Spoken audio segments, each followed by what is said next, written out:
Though I know our phone is totally tapped, not only tapped, it is just like a recorder. They are behaving Pegasus, dangerous, ferocious. মনে রাখবেন পেগাসাসের নাম করে আপনার আমার সবার phone tap. আপনি বাড়িতে কখন ঘুমোচ্ছেন সেটাও ফোনে দেখা যাবে, আপনি কি খাচ্ছেন সেটাও দেখা যাবে, আপনার ব্রেনটাও স্ক্যান করে নিচ্ছে। and now because of Pegasus, can you imagine? I have done one thing, I am showing you. देखो हम पूरा इसको प्लास्टर कर दिया। क्या करेगा फोन रख के, क्या करेगा? कैमरा में पूरा तुल लेता है। हम ऑडियो में भी बात करते हैं तो, फेस टाइम में भी करते हैं तो, वीडियो में भी करते हैं तो, मैं कैमरा का ही पूरा प्लास्टर लगा दिया। एक गवर्नमेंट ऑफ इंडिया को भी प्लास्टर लगाना चाहिए, नहीं तो देश बर्बाद हो जाएगा, देश को बर्बादी हो जाएगा। किसी का ऊपर भरोसा नहीं है, केउ काउके विश्वास करते पाচ্ছে না। They are harassing the people, their dictatorship is too much. And do you know, I cannot talk to Chidambaram ji because my phone will be tapped. Sometimes if I wish, I cannot talk to Sharad Pawar ji. I cannot talk to even Delhi Chief Minister. I cannot talk to Shiv Sena Chief Minister. I cannot talk to Andhra Pradesh Chief Minister. I cannot talk to Odisha Chief Minister. Why? What Pegasus? Instead of giving money to the poor, you are spending lots of money for spygiri. नाजरीन, आप देख रहे हैं the local journalist. मैं हूं शमसुद्दीन, इस वक्त हमारे बीच मौजूद हैं द लोकल जर्नलिस्ट के स्टूडियो में वेस्ट बंगाल तृणमूल कांग्रेस के स्टेट सेक्रेटरी माइनॉरिटी सेल के जनाब शाहिद रशीद साहब। आइए इनसे बात करते हैं मुल्क के मौजूदा हालात पर। शाहिद रशीद साहब, चीफ मिनिस्टर ममता बनर्जी 2021 में बंगाल में 213 सीट लाती हैं, क्या कहना चाहेंगे आप? सबसे पहले तो मैं मगरबी बंगाल के अवाम को मुबारकबाद देना चाहता हूँ कि उन्होंने फ़िरका परस्तों को मगरबी बंगाल में एक ज़ोरदार तमाचा मारा है। जो लोग यहाँ पर मगरबी बंगाल की सरज़मीन पर आकर के ये कह रहे थे कि 200 पार और सोनार बांग्ला की जो है स्लोगन दे रहे थे और कह रहे थे कि पूरे बंगाल को बदल के रख देंगे, लेकिन मगरबी बंगाल के अवाम ने समझ लिया कि ये लोग सिर्फ झूठ, फ्रेब और धोखा देना जानते हैं। और ममता बनर्जी ज़मीनी सतह पे काम कर रही थी, लोगों के बीच में आके काम कर रही थी। और मगरबी बंगाल का भी ना एक कल्चर है, आपस की जो है मोहब्बत जो है मज़हब के साथ। ये लोग मज़हब के नाम पर वोट मांगा, ममता बनर्जी ने काम की बुनियाद पर वोट मांगा। तो मगरबी बंगाल के लोगों ने 213 सीट देकर ममता बनर्जी को कामयाब किया। शाहिद रशीद साहब, चूँकि आप सोशल एक्टिविस्ट भी हैं और स्टेट सेक्रेटरी भी हैं माइनॉरिटी सेल के टीएमसी के, तो सर और बहुत दिनों से आप सियासत से जुड़े हुए हैं और pulse of the politics in West Bengal अच्छी तरह मैपिंग भी करना जानते हैं। सर, जिस तरह से 2021 में ममता ने जीत हासिल की और अब देखा जा रहा है कि 2024 ममता बनर्जी का बंगाल का दौरा 5 दिनों का, अभी रिसेंटली 5 दिनों दिल्ली का दौरा ममता बनर्जी ने की है, क्या कहना चाहेंगे आप? देखिए, हम लोग अक्सर जो है इलेक्शन के दौरान यही कहते थे, जब ममता बनर्जी को पाँव में चोट लगी थी तो हम लोग यही कहते थे कि एक पाँव से ये बंगाल को कामयाब करेगी, बंगाल में कामयाबी दिलाएगी, और दोनों पाँव से जो है पूरे हिंदुस्तान को जो है दिल्ली की हुकूमत की बीजेपी हुकूमत को जो है ख़त्म करके ये दम लेंगी। तो लिहाजा ये खेला होबे जो स्लोगन था मगरबी बंगाल का, अब वो स्लोगन जो है सिर्फ मगरबी बंगाल की सरजमीन पर नहीं रही, पूरे हिंदुस्तान में ये फैल गई कि खेला होबे। और खेला होबे जो है असल खेला जो है 2024 में जाकर ख़त्म होगा। ममता बनर्जी पूरे दिल्ली में जाकर पूरे अपोजिशन पार्टी को एक यकजा मुत्तहिद करके ये बता दिया कि आज अगर कोई हिंदुस्तान में कोई अगर लीडर है, कोई लीडरशिप कर सकता है तो उसका नाम सिर्फ ममता बनर्जी है। सर, एक तरफ देखा गया है कि ममता बनर्जी दिल्ली की तरफ जाती हैं, दूसरी तरफ अभिषेक बनर्जी जो कि मेंबर ऑफ पार्लियामेंट है और उनका दौरा त्रिपुरा होता है और उनके गाड़ी पर अटैक भी होता है।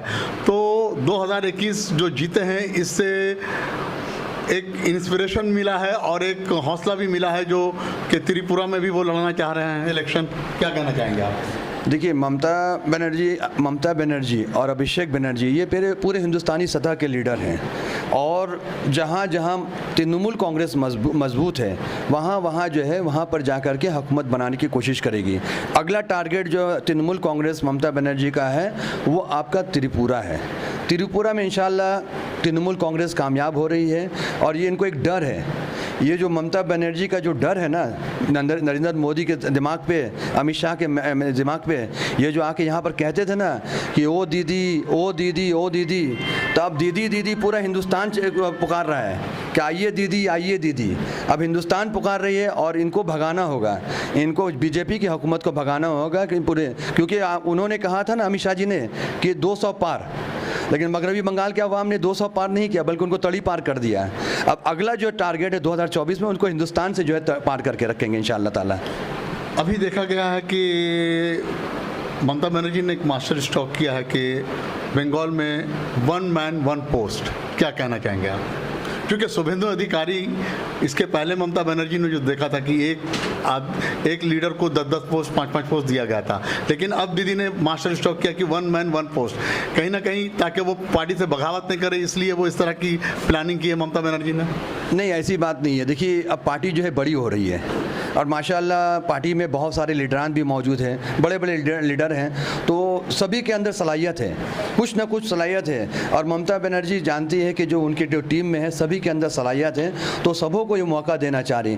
1 मैन 1 पोस्ट तो ये बिल्कुल ज़रूरी है ताकि तमाम लोगों के अंदर जो सलाहियत है वो खुल कर आए, और वो पूरी टीम वर्क जब होती है ना तब जो है कामयाब होती है कोई पार्टी। तो आज जो है सबको जब मौका दिया जा रहा है, तो आप देख रहे हैं कितने तेज़ी के साथ तृणमूल कांग्रेस पूरे हिंदुस्तान में फैल रही है, लोग हर जगह पर जो है दावत दे रहे हैं। लेकिन ममता बनर्जी ने यही कहा है कि जहाँ पर हम लोग मजबूत होंगे वहाँ हम लोग विवाद करेंगे, और जहाँ पर अपोजिशन मजबूत होगी वहाँ अपोजिशन को खड़ा होना पड़ेगा, क्योंकि 1+ ये चूँकि 1 मैन 1 पोस्ट यहाँ कह रही है, तो पूरे हिंदुस्तान के अपोजिशन पार्टी को भी ये पैगाम दे रही है कि एक उम्मीदवार के खिलाफ एक ही उम्मीदवार खड़ा हो ताकि बीजेपी को बराबर का टक्कर दे सके, वोट ना बटे। अच्छा, एक चीज़ ये देखा गया है शाहिद रशीद साहब कि महंगाई बेहिसाब बढ़ता जा रहा है दिन ब दिन, तमाम अपोजिशन पार्टियां खामोश है, सिर्फ ममता बनर्जी ही इस पर आवाज़ उठा रही है। क्या लगता है आपको, क्या वजह हो सकती है?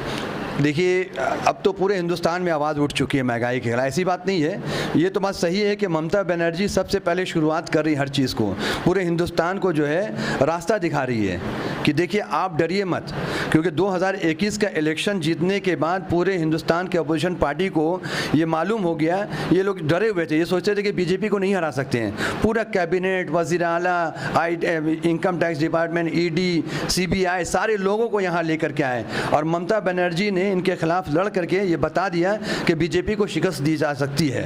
लिहाजा अब जो है सारे अपोजिशन पार्टी का ये हौसला बुलंद हो गया है, वो हौसला बुलंद हो गया, इसलिए अब महंगाई के खिलाफ देखिए पूरे हिंदुस्तान में जो है एहतजाज हो रही है, और ख़ासकर ममता बनर्जी मगरबी बंगाल में तो लगातार इसके खिलाफ जो है तहरीक चला रही है।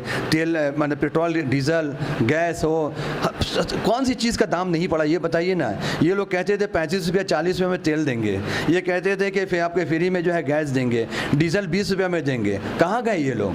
आज 100 पार कर गया, बड़े अफसोस के साथ कहना पड़ता है। आज लोग जो है बेकार हो गए हैं, मतलब जो है घर में चूल्हा नहीं जल रहा है, ये हाल हो गया है, और महंगाई जो है आसमान को छू रही है। ये कहते थे महंगाई कम कर देंगे, लेकिन कुछ तो नहीं हुआ। तो अब इनके खिलाफ जो है हिंदुस्तान से मगरबी बंगाल के अवाम नहीं है, पूरे हिंदुस्तान के अवाम देखिएगा पूरे खड़े हो जाएंगे, और हम तो समझते हैं कि इनको बगैर इलेक्शन के भगा के रख देंगे इंशाअल्लाह ताला। सर, अभी एक चीज़ ये देखा गया है कि तकरीबन 10 से 15 रोज से पार्लियामेंट चल रहा है। पेगासस ऐसा मामला जो कि आज़ादी के बाद मैं समझता हूँ कि पहली बार हिंदुस्तान में देखने को मिल रहा है।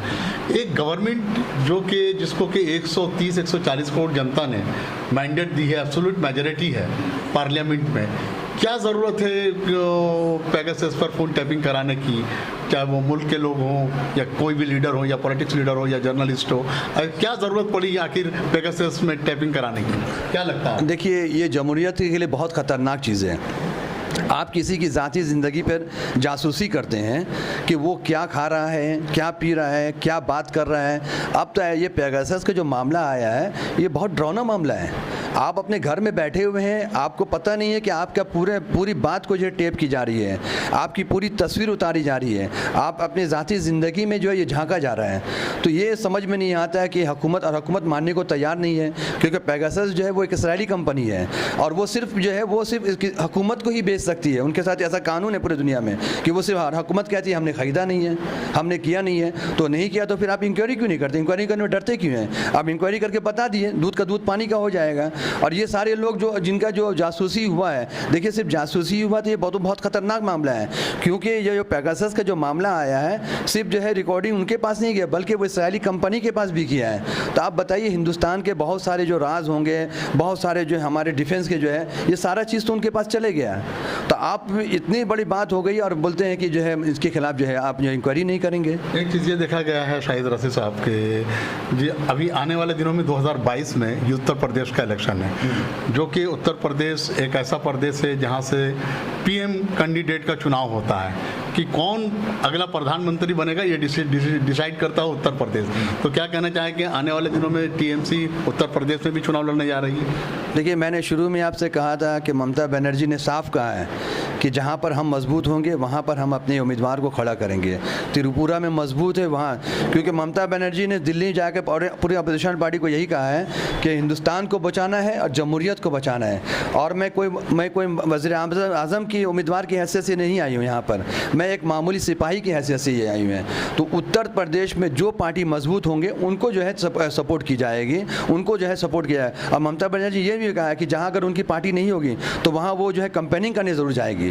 तो इंशाल्लाह तो उत्तर प्रदेश में भी जाएगी, जैसा हालात अभी होगा 8 महीने में उसी हिसाब से हम फैसला लेगी पार्टी। एक चीज़ ये देखा गया है कि उत्तर प्रदेश में योगी सरकार वो एक कानून लेकर आ रही है कि पॉपुलेशन कंट्रोल, 2 बच्चे से ज़्यादा जिसके होंगे उसको गवर्नमेंट फैसिलिटीज़ नहीं देगी, जबकि योगी जी खुद ही फैमिली में देखा जाए तो दूसरे तीसरे नंबर पर आते हैं और इनके घर में खुद फैमिली में 6 से 7 मेंबर के लोग ज़्यादा से ज़्यादा तादाद में देखे जाएंगे। मोदी तो क्या कहना चाहेंगे? सिर्फ योगी जी नहीं बल्कि उत्तर प्रदेश के 150 बीजेपी के एमएलए हैं जिनके 2 से ज़ायद बच्चे हैं। एक एमएलए तो ऐसा है जिनके 7 बच्चे हैं, 8 बच्चे हैं। टीवी में मैंने इंटरव्यू देखा है, 7 बच्ची है, 1 लड़का है, किसी के 5 बच्ची है, 2 लड़का है, किसी की 1 बीवी है, 8 बच्चा है। और वो लोग जो है 2 बच्चे की जो है ये कहते हैं कि 2 बच्चे से ज़्यादा नहीं होना चाहिए। कोई बात नहीं, बहुत अच्छी बात है। अगर वो चाहते हैं कि यही चीज़ तो फिर पहले अपने घर को झांक के तो देख लें। आप पहले हमारे वज़ीर आज़म को देख लें कि उनके कितने भाई बहन हैं, उनको तो देख लें। पहले खुद योगी जी अपने आप को देख लें, उसके बाद जो है फिर फैसला करें। इसलिए तो वो खामोश हो गए क्योंकि उनके 150 एमएलए ऐसे हैं जिनके 2 से ज़ायद बच्चे हैं। आने वाले दिनों में कुछ ही दिनों में बाई इलेक्शन होने वाला है 7 से 8 सीट पर तकरीबन एमएलए बाई इलेक्शंस, उसके बाद ही काउंसिलर इलेक्शन भी बहुत करीब है इंशाअल्लाह। क्या कहना चाहेंगे आप? क्या लगता है आपको क्या होगा? खेला होवे? देखिए, खेला तो शुरू हो गया है, खेला शुरू हुआ है, 2024 में जाकर ख़त्म होगा। ये जो बाई इलेक्शन है आप देखिएगा, 1 साइड जो है आपका मेजॉरिटी, 1 साइड जो है आपके जीत होगी। ये जो उस वक्त जो आप 2021 का जो इलेक्शन हुआ असेंबली का इलेक्शन है, तो उन्होंने एक मीडिया के ज़रिया और ऐसा मतलब रुपये खर्च करके एक ऐसा हवा खड़ा किया था कि मगरबी बंगाल की हुकूमत को उलट के रख देंगे। आप देखिए इलेक्शन के बाद सब लोगों को समझ में आ गया, जिन्होंने भूल भी किया था वो वापस अपने घर को चले आए। और अब तो देखिए, अब तो यहाँ मगरबी बंगाल से कुछ दिन के 2024 आते आते आप देखिएगा कि पूरी मगरबी बंगाल से बीजेपी का ही खात्मा हो जाएगा। बीजेपी का झंडा पकड़ने वाला यहाँ कोई नहीं होगा, देख लीजिएगा इंशाअल्लाह ताला 2024 में। आने वाले दिनों में बंगाल की आवाम को एज अ सेकुलर स्टेट क्या पैगाम देना चाहेंगे? जिस तरह से हिंदू मुस्लिम सिख ईसाई भाईचारगी है, यहाँ पर अमन सुकून है, क्या पैगाम देना चाहेंगे आप? पैगाम क्या देना, यहाँ के अवाम ही खुद इतने समझो। आपने सुना, हम लोग अक्सर कहते हैं, आप भी अक्सर कहते हैं कि जो मगरबी बंगाल आज सोचती है पूरा हिंदुस्तान कल सोचता है। तो माशाल्लाह मगरबी बंगाल के लोग इतने पढ़े लिखे, इतने समझदार हैं कि उनको बताने की कोई ज़रूरत नहीं है, कोई पैगाम देने की ज़रूरत नहीं। वो जानते हैं कि यहाँ पर जो हिंदू मुस्लिम सिख ईसाई सब आपस में मिल कर रहते हैं। यहाँ का एक कल्चर है, एक कल्चर, एक तहजीब है यहाँ का, मगरबी बंगाल का। मगरबी बंगाल के लोग जो है ना, कभी वो मज़हब के नाम से किसी को जो है पहचानते नहीं, बल्कि इंसानियत के नाम से पहचानते हैं, इंसान के नाम से पहचानते हैं। वो जानते हैं कि ये मगरबी बंगाल का हमारे यहाँ के लोग हैं और जो है पूरे हिंदुस्तानी है और इंसान है। सबसे बड़ी बात है, वो लोग इंसानियत को समझते हैं, चाहे कोई भी हो, हिंदू हो, सिख हो, मुसलमान हो, कोई भी। आप यहाँ पर देखेंगे त्यौहार, आप देख लीजिए, कोई भी त्यौहार देख लीजिए, चाहे दुर्गा पूजा का त्यौहार हो या काली पूजा हो या ईद हो या बकरीद हो या एक्समैक्स हो या आपका जो है कोई भी त्यौहार आते हैं, सब मिलजुल कर मनाते हैं। आपको लगता नहीं है? आप देखते होंगे रात के वक्त दुर्गा पूजा में देख लिए मुसलमान भी घूम रहे हैं, हमारे बंगाली भाई भी एक साथ घूम रहे हैं। एक्समैक्स में देखिए तो सभी मजहब मिलकर कर रहे हैं। ईद के दिन जो है देख लीजिए तो सभी को घर में आना जाना होता है, सभी मिलते जुलते हैं। तो यहाँ ये हम बस यही कहेंगे कि ये जो हमारा जो तहजीब है, जो हमारा एकता है, ये मगरबी बंगाल में हमेशा कायम रहे, बस यही दुआ करते हैं। बहुत बहुत शुक्रिया। तो नाज़रीन, आप देख रहे थे शाहिद रसी साहब से एक्सक्लूसिव इंटरव्यू, जिन्होंने कहा कि बंगाल अमन पसंद शहरियों का स्टेट है और यहाँ की सीएम तमाम मज़हबों को लेकर चलती हैं और ये भी चाहते हैं, पूरा बंगाल चाहता है कि बंगाल की तरह पूरे हिंदुस्तान के पूरे स्टेट्स में अमन सुकून इसी तरह से कायम रहे। बहुत बहुत शुक्रिया शाहिद रसी साहब, द लोकल जर्नलिस्ट चैनल पर आपका।